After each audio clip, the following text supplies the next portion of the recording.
찬송하시겠습니다. 546장입니다. 찬송가 546장. 주님 약속하신 말씀 위에서 영원토록 주를 찬송하리라. 소리 높여 주께 영광 돌리며 약속 믿고 굳게 서리라.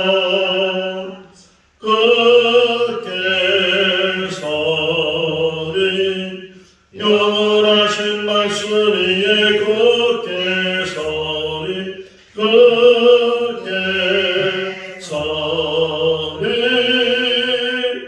그 말씀 위에 굳게 서리라. 주님 약속하신 말씀 위에서 세상 염려 내게 엄습할 때에 용감하게 힘써 싸워 이기며 약속 믿고 굳게 서리라. 굳게 서리 영원하신 말씀 위에 굳게 서리.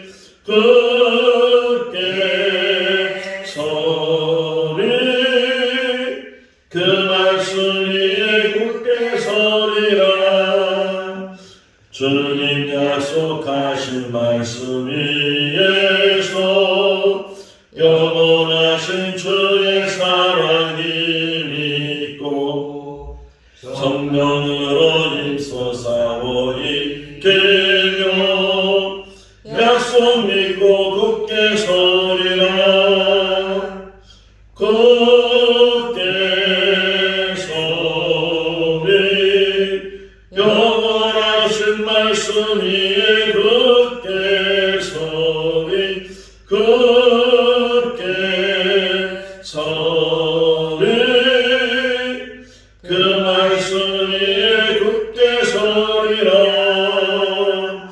주님 약속하신 말씀 위에서 성령 인도하는 대로 행하며 주님 품에 항상 안식 얻으며 약속 믿고 굳게 서리라.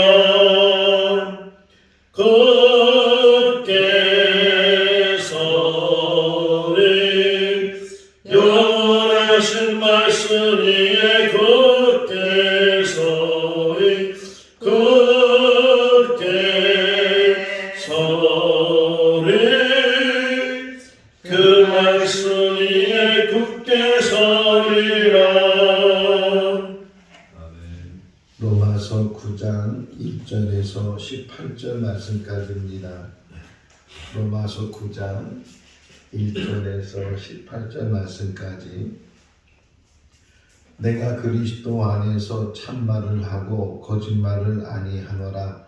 나에게 큰 근심이 있는 것과 마음에 그치지 않는 고통이 있는 것을 내 양심이 성령 안에서 나와 더불어 증언하노니 나의 형제 곧 근육의 친척을 위하여 내 자신이 저주를 받아 그리스도에게서 끊어질지라도 원하는 바로라. 그들은 이스라엘 사람이라. 그들에게는 양자됨과 영광과 언약들과 율법을 세우신 것과 예배와 약속들이 있고 조상들도 그들의 것이요 육신으로 하면 그리스도가 그들에게서 나셨으니 그는 만물이 되셔서 세세의 찬양을 받으실 하나님이시니라. 아멘.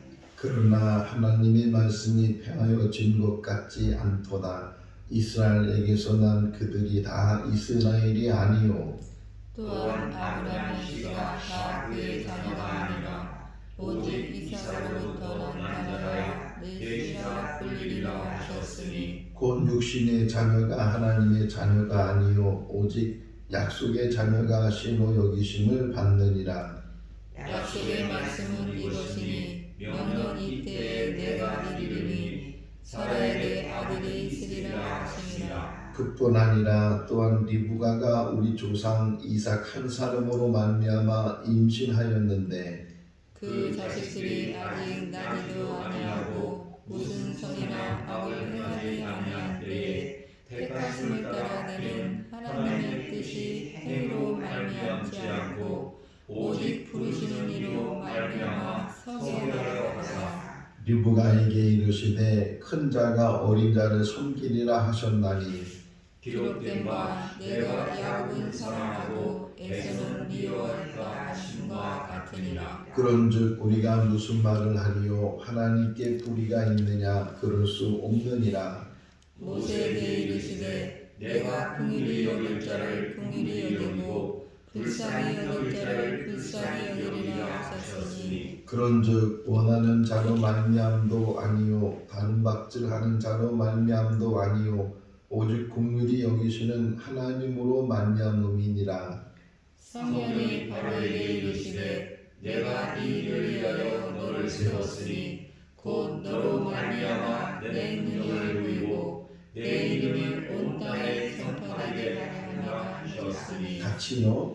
그런즉 하나님께서 하고자 하시는 자를 긍휼히 여기시고 하고자 하시는 자를 완악하게 하시느니라. 아멘. 할렐루야.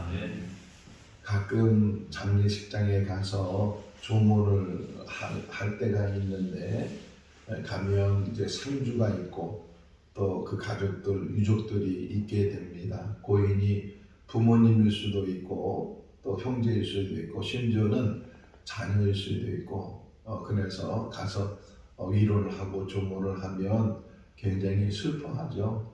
근데 요즘은 그렇게 크게 우는 사람들이 없는데 옛날로 다시 돌아가서 생각해 보면 얼마나 애통해 하는지 심지어는 바닥을 쳐가면서 그렇게 눈물을 흘리고 고군하는 그런 모습도 기억이 납니다. 그런데 그렇게 고인이 세상을 떠나서 이제 이별을 하게 되니까 너무 슬프고 너무 안타깝고 그런 마음으로 그렇게 울고 슬퍼하는데 또 한편으로는 살아생전에 잘 모시지 못한 것, 또 잘하지 못한 것 이런 것들이 더 많이 생각이 나니까 더 잘 부모님을 공경해야 되고 또 혹이나 자녀들이 먼저 세상을 떠난다 할지라도 그 자녀들 살아있는 동안에 더 잘해주지 못한 것 이런 것들 때문에 더 슬퍼하고 마음이 아플 것입니다. 자, 살아있는 동안에 잘하지 못하는 것 오늘 본문이 그 얘기예요. 사도 바울이 복음을 전하면서 이제 여러 지역을 다니고 또 여러 사람들을 만나게 되는데 항상 어디를 가든지 사도 바울은 제일 먼저 간 곳이 회당이었어요. 회당에 간 이유는 거기에 유대인들이 반드시 있기 때문에. 근데 빌립보 같은 경우에는 회당을 찾지 못하니까 그냥 어디 물가 있는 데로 갔다가 여인들을 만나게 되고 그들에게 복음을 전하는데 회당이 있는 곳은 꼭 회당에 가서 복음을 전했고 또 한 곳은 시장에 가면 장사하는 유대인들이 있었어요. 유대인들은 늘 디아스포라라고 해서 흩어져 살기 때문에 어디를 가든지 생존할 수 있도록 이 장사하는 걸 가르쳐줘요. 어릴 때부터. 그래서 어디를 가든지 먹고 사는 문제를 해결해 나갈 수 있도록. 그래서 시장에 가면 거기에 또 유대인들을 만나게 되고 그런데 이 유대인들을 만나서 복음을 전하는데도 불구하고 유대인들이 그 복음을 잘 받아들이지 않는 거예요. 오히려 데살로니가 같은 교회는 데살로니가 같은 지역에서는 아주 바울을 핍박을 하고 심지어는 저 베리아로 도망갔는데도 불구하고 거기까지 쫓아가서 핍박하고 나중에 이제 바울이 예루살렘에 갔을 때도 그 오순절날 예루살렘에 갔을 때도 오순절날 가서 그들이 이제 거기까지 와가지고 그러니까 명절이니까 예루살렘에 왔는데 그 태국에 있던 사람들이 와서 바울을 보면서 저가 우리를 괴롭히는 자고 저가 이단이고 막 이렇게 얘기를 해서 결국 붙잡히게 되는데 그렇게 보면 정말 바울은 자기 동족이니까 어떻게 보면 가족과 같고 그런 유대인들에게 복음을 전해서 구원 받기를 원하는데 유대인들은 그것을 받아들이지 않고 오히려 이방인들이 또 예수를 잘 믿게 되고 구원받게 되는 그런 일을 보면서 안타까운 마음을 갖는 거예요. 이 9장의 시작이 뭐냐면 정말 내가 이게 참말을 하는 거다. 이렇게 우리가 어떤 말을 할 때 이건 진짜야, 이건 정말이야, 이건 비밀인데 너한테만 가르쳐 주는데, 그러면서 자기가 말하는 것이 거짓이 아니고 잘못된 말이 아니고 바로 진정한 말을 지금 하는 거야. 그렇게 지금 표현을 해요. 자, 1절 2절 같이 붙어 있는데 한번 읽어볼까요? 내가 그리스도 안에서 참말을 하고 거짓말을 아니하노라. 나에게 큰 근심이 있는 것과 마음에 그치지 않는 고통이 있는 것을 내 양심이 성령 안에서 나와 더불어 증언하노라. 내가 진짜 말하는 거야. 정말 내 말은 참된 말인데 지금 나는 너무 근심이 있고 너무 고통이 있어.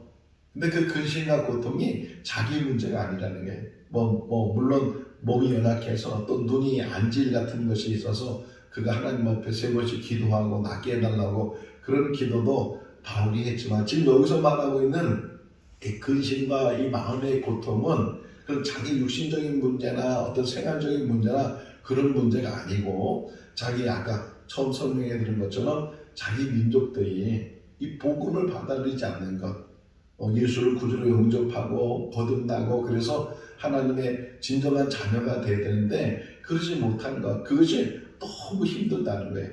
그래서 혹이나 정말 내가 오히려 제물이 되고 내가 희생이 돼서 내 민족이 유대인들이 이스라엘 사람들이 하나님께 돌아올 수만 있다면 내가 그 길을 택하겠다. 내가 정말 예수 믿는 것이 이게 참된 복이고 예수 믿어야 구원을 받는데 그럼에도 불구하고 오히려 내가 저들이 그 구원을 받고 내가 그리스도로부터 떨어져 나가도 오히려 그 길을 내가 택하겠다. 그 심정이에요. 이게 3절이에요. 3절 읽어볼까요? 나의 형제 곧 고륙의 친척을 위하여 내 자신이 저주를 받아 그리스도에게서 끊어질지라도 원하는 바로다. 만약에 내 형제가, 내 부모가, 내 이렇게 친지들이, 내 친구들이, 내 민족이 하나님께 돌아올 수만 있다면, 내가 버림을 받고 저주를 받아서 그렇게 다른 사람이 하나님께 돌아올 수 있다면 내가 그 길을 택하겠다. 그런 마음이라는 거예요. 그런 심정으로 지금 이 복음을 전하는데 그 유대인들은 그것을 받아들이지 못하는 거예요. 이게 너무 안타깝다는 거예요. 자, 전에도 좀 바울이 설명했는데 유대인으로 태어난다는 그 자체가 얼마나 큰 복이냐. 먼저는 하나님의 선택을 받았다는 거예요. 하나님의 선택을 받고 또 모세 시대에 하나님께서 그들에게 말씀을 주셨고 그렇게 하나님의 선택을 받았고 또 하나님의 말씀을 가지고 산다는 것이 얼마나 큰 축복이냐. 심지어는 이 예수님이 어디서 오셨냐. 5절에 보게 되면 예수님이 바로 유대인으로 오셨다. 이게 얼마나 큰 대단한 영광이냐. 우리 민족으로 하나님의 사람이 돼서 이 땅에 오셨다. 5절 한번 보세요. 5절 읽어볼까요? 조상들도 그들의 것이요 육신으로 하면 그리스도가 그들에게 나셨으니 그는 만물 위에 계셔서 세세의 찬양을 받으실 하나님이시니라. 아멘. 그래서 또 여기서도 뭐냐면 신성이라고 합니다. 자, 예수가 누구시냐? 그분은 세세토록 영광을 받으실 하나님 그분이시다. 하나님이 사람이 돼서 그러니까 성육신 하신 거죠. 인카네이션. 성육신 하신 분이 예수 그리스도신데 그 하나님이 사람이 돼서 이 땅에 올 때 바로 우리 민족, 우리 조상의 핏줄을 통해서 이렇게 해서 성경은 그렇게 얘기해요. 다윗의 후손이라고 이렇게 이야기하는 것처럼 그렇게 그분이 우리를 사랑하셔서 우리를 택해 주시고 우리를 통해서 이 땅에 오신 하나님이 이 땅에 오셨는데 그 예수 그리스도를 왜 믿지 못하고 영접하지 못하고 받아들이지 못하는가. 이게 너무 바울에게는 안타깝다는 거예요. 우리가 신앙생활하면서 또 기도하면서 늘 기도 중에 하나가 뭐예요? 아직도 이제 하나님을 모르고 예수를 믿지 않는 우리 형제들, 그렇죠. 우리 부모님이나 또 형제들이나 또는 자녀들, 조카들 이렇게 우리 집안에 있는 사람들을 이렇게 생각해 보면서 예수 믿지 않는 것. 제가 이제 교회 다니기 시작한 게 어머니가 먼저 교회를 나가시게 되면서부터 제 교회를 다니는데 그 당시만 해도 저희 집안에는 예수 믿는 사람이 전혀 없었어요. 저희 어머니가 처음으로 이제 기독교인이 돼서 교회를 다녔는데, 그런데 어머니가 그렇게 오랫동안 기도하시면서 한 사람 한 사람 이렇게 돌아보더라고요. 심지어는 정말 절에 열심히 다녔던 우리 외할머니, 제가 몇 번 얘기했잖아요. 그 외할머니 집에 가니까 옛날에는 누다락이라고 벽에 조그만 다락이 이렇게 있는데 한 번은 거기 뭐 먹을 거 있나 하면서 열어보니까 거기에 깜짝 놀랐어요. 불상이, 이렇게 작은 불상이 거기 있는 걸 보면서 너무 놀랐어요. 그런 기억이 나는 것처럼 저희 외할머니도 그렇게 절에 심취하시고 그랬는데도 불구하고 마지막에는 그분도 돌아오셔서 세례를 받으시고 그런 것을 제가 기억하면서 우리 어머니가 얼마나 이 형제들을 위해서, 부모를 위해서 기도하셨는가, 또 그것이 점점 열매가 맺어지는 것, 그런 것을 보는 것처럼 바울도 지금 하나님의 은혜 안에서, 하나님의 뜻 안에서 복음을 전하는데 자기 민족이 돌아오면 참 좋겠다. 이 나중에 이제 계속 이 이야기가 계속 이어져요. 계속 이어지면서 이방인의 선택하심도 하나님의 선택하심이요. 그럼에도 불구하고 미리 유대인을 선택했기 때문에 유대인도 하나님께서 사랑하신다. 그런데도 그들이 깨닫지 못할 뿐이다. 라는 것을 이제 바울이 계속 이야기를 하고 있어요. 그러면서 자, 하나님이 행위로 선택하셨는가? 그렇지 않다는 거예요. 예를 들면 지금 아브라함의 이야기와 이제 이삭의 이야기, 그 이야기를 통해서 비유로 이야기하는 거예요. 자, 아브라함이 자식이 없었는데 결국은 이제 자식을 낳았어요. 근데 하나는 하갈을 통해서 이스마엘을 낳게 되고 또 하나는 사라를 통해서 이삭을 낳게 됐어요. 시로 보면은 아브라함의 두 아들이죠. 배가 다른 그런 형제가 되는데, 그런데 이 지금 설명하는 게 뭐냐면 이 성경에 보니까, 창세기 보니까 하나님께서 이스마엘을 택하신 것이 아니고 이삭을 택했다. 물론 이스마엘이 먼저 태어났고 장자이기도 하고 또 하나님께서 천사를 통해서 이스마엘도 복을 주신다고 말씀을 하셨지만 하나님이 택한 사람은 이삭이다. 이 사라를 통해서 나게 하셨다. 그러면서 또 하나 설명하죠. 이삭이 리브가 결혼했는데, 자, 리브가가 이제 원래 이삭이 40세 결혼했어요. 근데 한 20년 동안 아기가 없다가 이삭이 60이 될 때 이제 리브가가 이제 아기를 갖게 됐는데 마침 쌍둥이였어요. 근데 쌍둥이였는데 그 두 아이가 태어나기 전에 미리 하나님이 택하셨다. 큰 자가 작은 자를 섬기게 될 거라고 그렇게 하나님이 미리 리브가에게 또 이삭에게 말씀하셨다. 그러니까 행위로 택한 것이 아니고 하나님의 선택, 하나님의 주권. 내일 이제 토기장 얘기가 나거든요. 토기장이가 그릇을 만들 때 토기장이 마음대로 그릇을 만드는데 그 그릇들이 왜 나는 하찮은 그릇을 만드냐고 이렇게 항의할 수 없는 것처럼 하나님의 주권, 하나님의 선택은 어느 누구도 항의할 수 없는데 택함 받았다는 것이 얼마나 큰 기쁨이냐. 여기 한번 우리 볼까요? 12절 13절에 읽어볼까요? 리브가에게 이르시되 큰 자가 어린 자를 섬기리라 하셨나니 기록된 바 내가 야곱은 사랑하고 에서는 미워하였다 하심과 같으니. 인간적인 표현을 지금 해준 거예요. 사랑하고 미워한다 그런 표현을 했지만 지금 설명이 뭐냐면 지금 이 아이가 태중에 있고 아직 태어나지도 않고 행동하지도 않고 어떤 행위를 가지지 않은데도 불구하고 하나님은 미리 예정하시고 택하시고 택정하셨다. 그래서 에서를 택한 것이 아니고 이 야곱을 택하게 됐다. 뭐 태어나는 과정을 보세요. 원래는 이 야곱이 먼저 태어나려고 했다가 에서가 먼저 가니까 야곱이 그 먼저 태어난 형의 발을 잡았다고 해서 야곱이라는 뜻이 발꿈치를 잡았다 그 뜻이거든요. 자기가 작은 자로 태어나는 것이 큰 복이 되는지도 모르고 자기가 먼저 태어나려고 혹이나 그렇게 형의 발꿈치를 잡고서 그냥 태어난 야곱인데 사람의 행위 그런 것들이 하나도 이게 첨가되지 않을 때 그럴 때 하나님은 택하셨다. 이 설명이 무슨 설명이냐면 우리를 택하실 때도 넌 착하기 때문에 너는 환경이 좋기 때문에 뭐 이런 조건을 가지고 택한 것이 아니고 우리를 택했을 때 벌써 우리도 태어나기 전에 만들어지기 전에 바울의 표현에 의하면 창세 전에 우리를 택해 주셨다. 그 은혜가 우리 가운데 있는 줄로 믿습니다. 절대로 착해서 택한 게 아니에요. 얼굴이 잘생겼거나 뭐 얼굴이 예쁘거나 뭐 그래서 택한 것도 아니고 은혜라는 은혜. 하나님의 은혜가 우리 가운데 있고 그 하나님의 약속함이 우리 가운데 있는 줄로 믿습니다. 여기 또 하나 이 구절에 보시면 약속의 말씀은 이것이니 이렇게 표현하죠. 하나님은 항상 약속하시는 분이에요. 내가 너를 택했다 하는 것도 하나님의 약속 가운데 이루어지는 거고 더 나아가서는 하나님께서 약속하신 그 모든 것들을 이루어 주시는 것이 성경이 약속이 성경인데 우리에게 크게 두 가지 약속이 있어요. 하나는 구원시켜 주신다는 거예요. 죄 가운데서 죽음 가운데서 구원시켜 주신다. 또 하나는 영원히 살게 해주시겠다. 영원히 사는 줄로 믿습니까? 육신은 이게 제한이 있잖아요.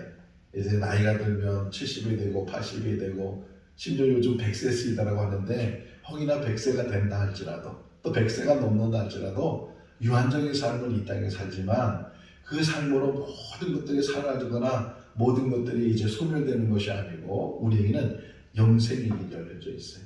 내가 길이요 진리요 생명이니 이렇게 주님 말씀. 내가 부활이요 생명이니 이렇게 주님 말씀하신 것처럼 예수 그리스도가 우리를 생명의 길로 영생의 길로 인도하신 줄로 믿습니다. 바울이 이것을 깨달으니까 정말 이 사실을 전해주고 싶은 거예요. 예수만 믿기만 하면 온전히 영접하기만 하면 하나님의 선택하심을 깨닫기만 하면 우리는 영생의 길로 갈 수 있는데 왜 그것을 깨닫지 못하고 계속 죄 가운데 계속 사망으로 계속 형벌 가운데 가려고 하는가. 이게 너무 안타까운 그런 마음을 가지고 지금 바울이 로마에 있는 사람들에게 편지를 지금 보내고 있어요. 자, 그러면서 15절 말씀에 보면 모세에게 하신 말씀이에요. 이게 참 은혜가 됐어요. 15절 읽어볼까요? 모세에게 이르시되 내가 긍휼히 여길 자를 긍휼히 여기고 불쌍히 여길 자를 불쌍히 여기리라. 이게 출애굽기 33장 19절 말씀에 나오는 말씀인데 제가 찾아봤어요. 찾아보니까 이렇게 표현이 어떻게 되냐면 내가 사랑하는 자를 사랑하고 여기 긍휼히 여기다 불쌍히 여기다 그 말이 이 출애굽기에서는 사랑한다는 표현을 봤어요. 사랑하고 또 긍휼히 여길 자를 내가 긍휼히 여긴다. 우리를 사랑하고 우리를 긍휼히 여기시는 분이 하나님이신 줄로 믿습니다. 자, 또 하나 마지막 하나 더 설명하면 하나님을 택한다는 그 의미 속에는 선한 일을 하도록 택하시는 것도 있지만 때로는 악한 일을 하는 일에도 택함 받는 자가 있다. 그러니까 하나님이 택했다고 해서 다 좋은 게 아니고 어떤 사람은 선한 자로 선한 일로 택함을 받기도 하고 어떤 자는 악한 일로 택함을 받기도 하다. 출애굽기 자세히 보시면 바로가 어떤 사람인가 하나님이 그의 마음을 강팍해 하신 자다 이렇게 표현이 나오죠.